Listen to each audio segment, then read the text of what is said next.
जाने माने चर्चित पत्रकार हैं हमारे साथ इस कार्यक्रम से मौजूद हैं। वो बताएंगे कि ये डिलिमिटेशन बिल और महिला आरक्षण पर जो ये संविधान संशोधन का बिल लोकसभा में पेश हुआ है, इसके राजनीतिक मायने क्या हैं। तो दो बातें हैं शुक्ला जी। पहली, महिला आरक्षण, क्या ये सरकार वाकई में इसकी नीयत ऐसी है कि महिलाओं को उनका हक देना चाहती है? और दूसरा जो डिलिमिटेशन का विषय है, मैंने देखा है कि साउथ के राज्यों में बेहद नाराज़गी का माहौल है।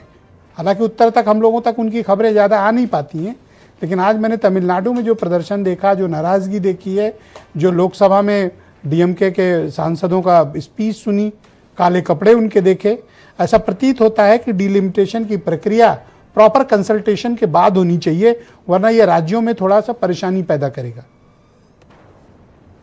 धन्यवाद ब्रजेश जी। एक तो महिला आरक्षण को लागू करने को लेकर के किसी भी राजनीतिक दल ने विरोध नहीं किया, चाहे वो कांग्रेस हो, चाहे समाजवादी पार्टी हो और चाहे वो डीएमके हो। किसी भी दल ने नहीं कहा कि महिला आरक्षण के खिलाफ है। सरकार महिला आरक्षण और परिसीमन को एक साथ ला रही, इसका विरोध है और ये विरोध स्वाभाविक है।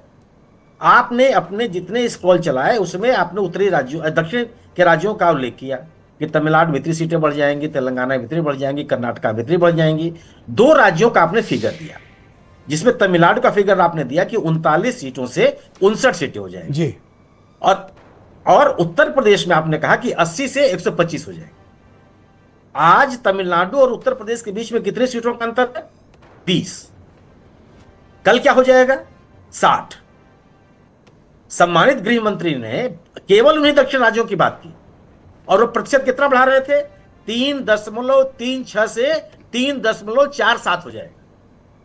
और आप परिसीमन की बात कर रहे हैं। परिसीमन की बात आप महिला आरक्षण के साथ क्यों जोड़ रहे हैं? किसी भी प्रत्येक राजनीतिक दल के महत्वपूर्ण लोगों का मैंने भाषण सुना, किसी ने विरोध नहीं किया। और यह वही विधेयक है जिसको 2023 माने आज से 3 साल पहले संसद ने सर्वानुमति से पास किया था और सरकार उसको लागू करने के पक्ष में नहीं थी। सरकार से लोग कह रहे थे कि 2024 के चुनाव में ही महिला आरक्षण दे दिया जाए, सरकार नहीं मान रही थी। और तब तक जाकर आप उस पारित बिल को, जो अधिनियम है, कानून बन गया, उसको आप पढ़िए तो आप इन निष्कर्ष नहीं निकाल सकते कि ये कब से लागू होगा।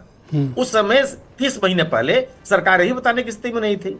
अचानक से जबकि देश के 2 महत्वपूर्ण राज्यों में चुनाव हो रहा है, तो आपने विशेष सत्र बुला लिया और विशेष सत्र में आप इसकी चर्चा करना चाहते हैं। और वो भी तब आपने इस विधेयक को आप ले आ रहे हैं जब आपको पता है कि एनडीए के पास 2/3 बहुमत नहीं है। विपक्ष इस मुद्दे पर आपके साथ, परिसीमन के मुद्दे को लेकर के आपके साथ जाएगा नहीं।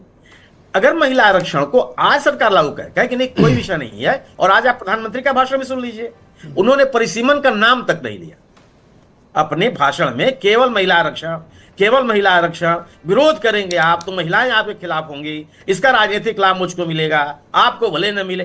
केवल और केवल महिला आरक्षण। महिला आरक्षण का विरोध किसने किया? किसी ने नहीं किया। प्रियंका गांधी का भाषण सुनिए आप, मैंने किसी का नाम आप महाराष्ट्र नेताओं का भाषण सुनिए, आप तमिलनाडु के नेताओं का भाषण सुनिए, सबने कहा कि मैं महिला आरक्षण के पक्ष में। सरकार क्यों नहीं लागू कर देती है 523 सीटों पर? 2024 में इसने क्यों नहीं लागू कर दिया उस चुनाव में? और अगर आप महिला आरक्षण की बात कर रहे हैं, इस सरकार के अगर आप 800 से ज्यादा सीटें बढ़ा करके महिला आरक्षण देते हैं, लाभ किसको हो रहा है? बड़ी ही सीटों पर महिलाओं को मिलेगा 120 सीटें और पुरुषों को मिलेगी 261 सीटें। ये महिलाओं का आरक्षण दे रहे हैं आप। भारतीय जनता, अच्छा आप मान लीजिए संवैधानिक प्रावधानों को आप भूल जाइए, भारतीय जनता पार्टी को अपने संगठन में महिलाओं को उचित प्रतिनिधित्व देने से किसने रोका है? सर, मैं एक सवाल आपसे ये करना चाहता हूं कि अगर डिलिमिटेशन का हो या संविधान का कोई भी संशोधन करना है, तो कम से कम भारतीय जनता पार्टी को 363-362 वोट चाहिए सरकार को पास करने के लिए। बीजेपी के अगर 100% बीजेपी और उनके अलाइज अगर उन्हें सपोर्ट करते हैं और वोट करते हैं, तो उनके पास टोटल स्ट्रेंथ है 294। उन्हें चाहिए 363 कम से कम, या 362 पे भी काम चल जाएगा। अब इनके पास ये जो गैप है 70-80 सांसदों का, ये कैसे फुलफिल होगा? इसका मतलब कि ये बिल गिरेगा। ये तो बात हो रही है ना, इसका एक पॉलिटिकल नैरेटिव बनाने की कोशिश कर रही है बीजेपी।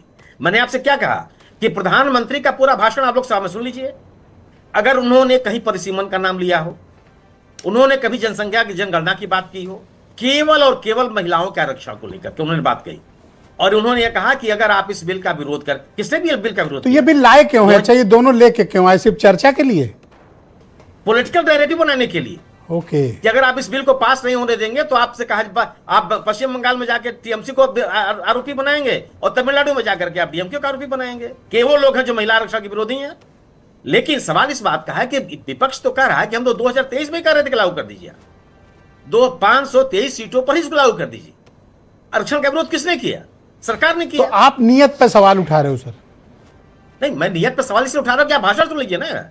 मैं किसी के मैं हो सकता है कि महिलाओं के नाम पर अपोजिशन से कुछ वोट उन्हें मिल जाएं, ये भी तो पॉसिबल है। नहीं, मैं सवाल इस बात का नहीं है। भारतीय जनता पार्टी को महिला पुरुष के नाम पर एक महिलाओं का एक वर्ग उनको अपनी तरफ आकर्षित करने, एक नैरेटिव बनाना है। अगर आप महिलाओं को आरक्षण देना चाहते थे तो आप इसी 2024 के लोकसभा के चुनाव में क्यों नहीं दे दिया? आपने, विपक्ष आपके साथ था। जो आज पर सर संसद में बहुमत नहीं है ना, बीजेपी पर 2/3 नहीं है। विदाउट 2/3 आप संविधान में संशोधन नहीं कर पाओगे। मैं 2023 की बात कर रहा हूं आपसे, जब सर्वसम्मति से विधेयक पास हुआ था। नारी शक्ति बंधन अधिनियम 2023 में सर्वसम्मति से पारित हुआ था जी। उस समय भी समाजवादी पार्टी ने रिजर्वेशन विद इन रिजर्वेशन की बात नहीं की थी। और आज उसके बाद एक और सवाल जान लीजिए आप।